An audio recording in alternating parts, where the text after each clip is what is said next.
The New York Jets take on the Buffalo Bills to close out the regular season. One more week. Let's preview it.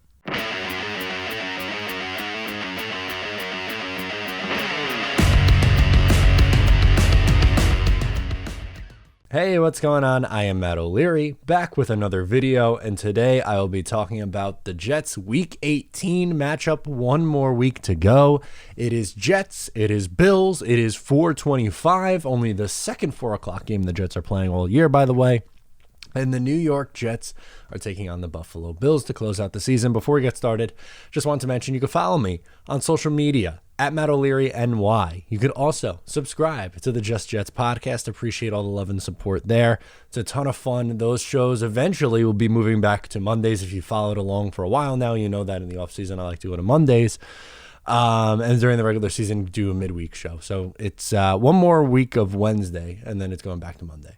So let's get into it. The New York Jets are 4-12, Buffalo Bills 10-6. In terms of offense, Jets 21. Okay, I see you. 32 in defense, though. Not so good. As for the Bills offensively, very good. Bills offense 5, defense 1.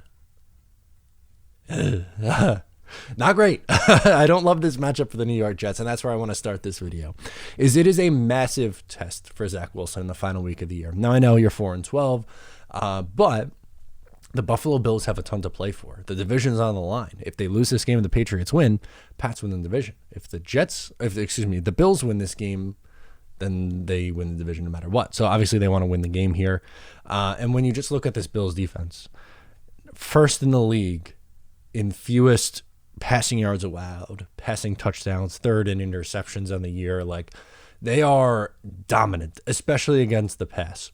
And they created 4 interceptions in the last game. It was a Mike White game. We understand that Zach didn't play, but this is a huge test, and it's on the road too. So Zach Wilson's done a really, really good job of not turning the ball over since he's come back from injury. He has 8 total touchdowns to 3 turnovers, 2 interceptions, 1 fumble for a loss. So made significant strides in the turnover department. I would be happy if he just doesn't turn the ball over this upcoming week. And if it's a game management one where he throws for like $170, 1 touchdown, doesn't turn the ball over, I could be happy with that. But as I mentioned, the Bills have a ton to play for, and especially like their quarterback, Josh Allen, didn't really play all that great this past week against the Falcons. Again, it was a bad weather game, so that's part of the reason why, obviously. But in Week 10, when these two teams played, he picked apart the Jets' defense, and I think he has a chance to do that again here in Week 18. Last time out, he went for 366 yards. Yes, 366. 2 passing touchdowns, and the Buffalo Bills won 45-17. Now, positive spin. Buffalo, that was the last time the Jets were blown out, was playing against the Buffalo Bills.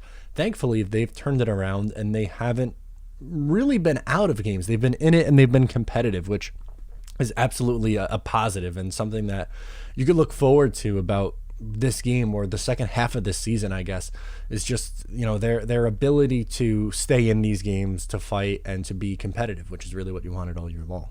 Now, some good news for the New York Jets. Jamison Crowder likely back. Elijah Moore looks like he could play this week. That's phenomenal news. And Michael Carter looks like he can play this week, which that's 3 weapons you didn't have last week. Michael Carter got hurt very early after he popped off that 50-plus yard run. Then he got hurt and didn't play the rest of the game. Elijah Moore, getting him back on the field, massive help. Crowder back. I mean, Crowder's probably not going to be here next year, so this is probably his last year as a Jet, but just steady player for this team over the past 3 years. So I know injuries have played a factor the last couple.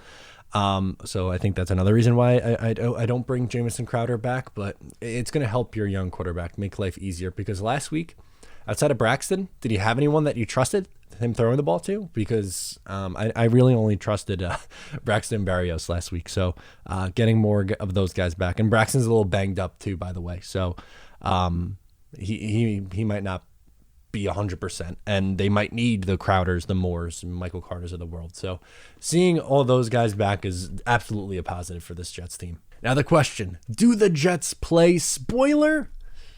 I don't think so. Because like I said, Buffalo really needs this game. So I would find it very difficult to believe that the Jets are going to come in here and upset the Buffalo Bills, especially after, I mean, they gave Tampa Bay a good fight, but I don't think you're going to get that kind of performance again necessarily. Now, I don't think the Jets are going to get blown out, but let's do the Wilson stat line and then get into score prediction, pick against the spread and all that stuff.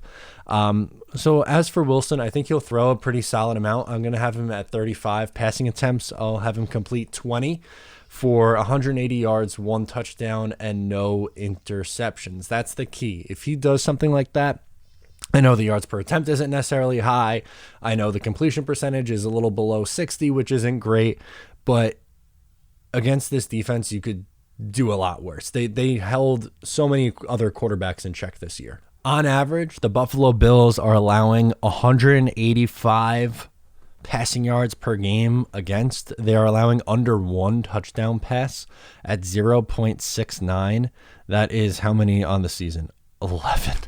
11 passing touchdowns, 19 interceptions on the year, 33 sacks, which that is what, just over 2.06. They've been really, really good at limiting the damage on quarterback. So even if Zach could just, again, put up game manager numbers, then I would look at that one as a positive for the New York Jets going forward. So what do I think the score is going to be? I have Buffalo winning 30-17. 17 points. The Jets put up 2 touchdowns. Zach will throw for 1. I think he hits Elijah Moore one more time for some laps, and I think Michael Carter runs one in. But I think the Jets will be mostly competitive. They'll be hanging around, and that means I have the Jets covering this one. This is a huge spread. Buffalo's favored by 16.5, so I'm taking the Jets plus 16.5. I am 6-9-1 against the spread. Let's see who Casey likes. Let me guess. Away team? Shocking. She ends the season by picking the away team. Every single week it's the away team for her, and guess what? With that strategy, 7-8-1. So she is going to finish with a better record than me, either if it's a win or a loss. And yeah, that is what it is. But I hope you enjoyed the season. Hopefully you enjoy this final game of the year. I'm looking forward to it. I would like Zach to play well, and then a high note and go into the offseason where, oh man, the content that is going to come in the offseason. I started a plan already. I had 20 videos planned out so far. So long way to go. I'm excited about it. Let me know. Subscribe in the comments. That doesn't make any sense.